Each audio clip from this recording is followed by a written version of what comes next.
Apat na dapat iwasan para umasenso. Una is iwasang makinig sa mga excuses mo.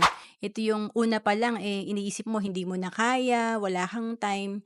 Talagang hindi natin magagawa ang gusto natin gawin kung sa umpisa pa lang nakikinig na tayo sa excuses natin. And then pangalawa, iwasang maging perfectionist. Ito yung puro plano ka lang, kulang ka sa action. And then pangatlo, iwasang maging negative. Dapat talaga, maging open lang tayo sa mga opportunities, 'wag tayong close-minded, makinig tayo dun sa mga nagme-mentor sa'tin and maging humble tayong matuto. And then pang-apat, iwasang magmadali sa resulta ng mga ginagawa. Importante kasi talaga, willing tayo maghintay kasi alam mo lahat ng magagandang bagay, matagal 'yan. It will take time talaga para dun sa resultang gusto nating mangyari. And lahat na naging successful sila lang yung tuloy-tuloy sa ginagawa nila kaya dun sa period na gumagawa sila, natututo sila at nakaka-gain ng experience kaya mas nag improve yung skill at mas gumagaling.